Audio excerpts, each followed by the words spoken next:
Chers paroissiens et amis, bonjour. Je pense que vous avez été nombreux comme moi hier à attendre avec avidité les nouvelles du confinement, les nouvelles échéances qui sont repoussées.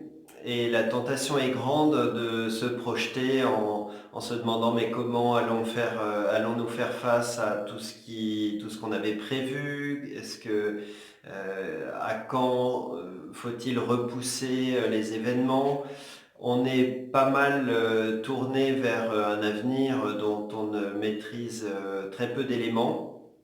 Et je crois que nous sommes invités dans cette situation, en fait, à vivre le moment présent, la vie monastique à laquelle notre quotidien ressemble un petit peu, justement, nous convie à vivre pleinement le quotidien, jour après jour, et à nous en remettre à la providence.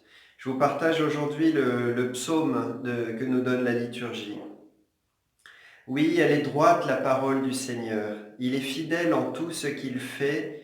Il aime le bon droit et la justice. La terre est remplie de son amour. Dieu veille sur ceux qui le craignent, qui mettent leur espoir en son amour, pour les délivrer de la mort, les garder en vie au jour de famine. Nous attendons notre vie du Seigneur. Il est pour nous un appui, un bouclier. Que ton amour, Seigneur, soit sur nous, comme notre espoir est en toi. Voilà, l'espérance que l'on met en Dieu ne déçoit jamais. Le Seigneur nous renouvelle son amour dans le temps présent.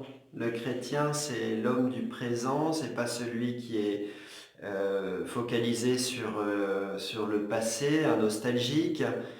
C'est pas non plus celui qui est euh, l'homme de projet en s'extrayant du quotidien.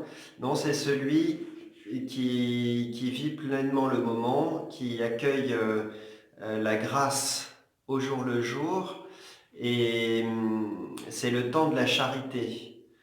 Voilà, alors je nous invite vraiment à nous remettre à la Providence.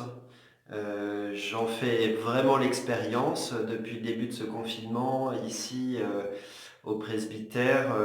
Vous voyez, je m'aperçois que dans cet abandon à la Providence, je ne manque de rien.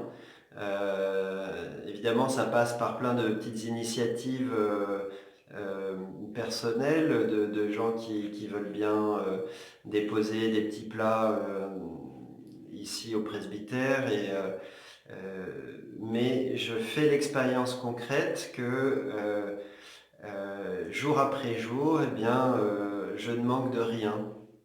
Alors voilà, je remercie la Providence, je remercie ceux qui en sont l'instrument, qui s'en font l'instrument librement.